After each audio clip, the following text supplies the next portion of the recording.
안녕하세요, 딩 사장입니다. 이번 시간부터 저와 함께 유럽 구매 대행 상품 소싱에 대해서 배우시게 될 건데요. 본격적으로 상품을 소싱하는 방법을 알려드리기에 앞서 유럽 구매 대행을 처음 시작해서 어떤 상품들을 찾아서 소싱을 하고 판매 전략을 세워야 되는지 기본적인 판매 전략에 대해서 먼저 말씀을 드리겠습니다. 자, 우리가 해외에서 수없이 많은 상품들을 살펴보고 소싱을 하시게 될 건데요. 당연히 최대한 많은 상품을 찾아서 고객의 반응을 이끌어내야 됩니다. 이렇게 수없이 많은 상품들을 계속 발굴해서 올리다 보면 어느 순간 내 주력 아이템이라는 게 생기게 되고 자주 판매가 되진 않지만 일주일에 한두 개 또는 한 달에 한두 개 정도 팔리는 상품들도 만드시게 될 겁니다. 매일 한두 개 이상 팔리는 상품들이 보통 주력 아이템이라고 할 수 있는데요. 이러한 주력 아이템들이 많으면 많을수록 당연히 내 매출도 빨리 오르고 내 사업 기반도 탄탄하게 만들어지겠죠. 하지만 사장님들이 초보 입장에서 이런 주력 아이템들을 많이 만들기는 어렵습니다. 특히 유명한 브랜드 상품들의 경우는 이미 기존 판매자들이 꽉 잡고 있는 경우가 대다수라서 사장님들이 접근을 하기 어려운 경우가 많고요. 그렇기 때문에 사장님들이 처음에 매출을 좀 빨리 만드시기 위해서는 틈새 시장을 많이 노리셔야 됩니다. 자, 그럼 여기서 한 가지 짚고 넘어가려고 하는데요. 매일 꾸준히 판매가 되는 주력 상품들이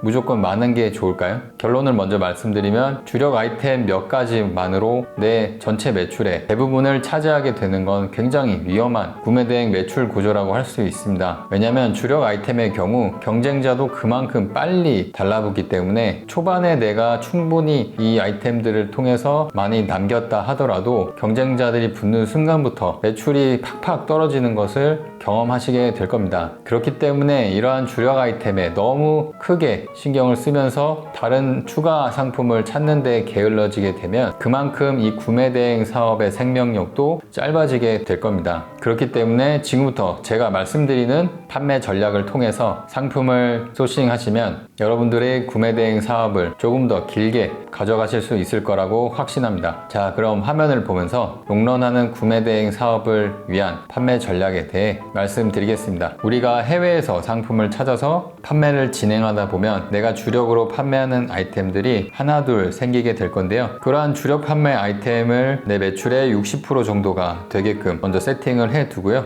그 외에 나머지 40% 매출은 확률형 아이템, 즉 여기 나와 있는 B급 브랜드, 틈새 카테고리, 주변 기기나 소모품, 그리고 사업자 대상으로 판매가 되는 아이템, 마지막으로 매니아층을 대상으로 한 상품들, 이러한 상품들을 통해서 주력 판매 아이템과는 조금 다르게 조용히 한두 개씩 꾸준히 판매되는 이러한 상품들을 내 매출의 40% 정도를 차지할 수 있게 세팅을 해 두셔야 구매 대행 사업을 오랫동안 지속하실 수가 있습니다. 이 확률형 아이템은 국내 수요가 별로 없는 상품들이지만 아는 사람들만 구매를 하는 그러한 상품들이 많기 때문에 별다른 이슈 없이 그냥 조용히 꾸준하게 팔리는 상품들이 많습니다. 이러한 상품들의 최대 장점은 후기도 별로 안 달리기 때문에 경쟁자들이 카피할 확률이 그만큼 현저히 떨어지고요. 주력 판매 아이템들에 비해서 마진폭도 상대적으로 높기 때문에 내 전체 마진율을 올려주는 역할을 해줍니다. 이렇게 주력 아이템과 확률형 아이템의 매출 비율을 6대4 정도로 세팅을 해 놓으면 주력 아이템들의 경쟁이 붙거나 마진율이 전체적으로 떨어지더라도 확률형 아이템들이 뒷받침을 해주기 때문에 매출이 떨어지는 스트레스를 어느 정도는 상쇄할 수가 있습니다. 그럼 이어서 주력 아이템과 확률형 아이템의 판매 비중에 따른 실제 마진율 비교를 도표를 통해 보여드리겠습니다. 먼저 판매 전략 A 그리고 판매 전략 B로 나눠서 비교를 해봤는데요.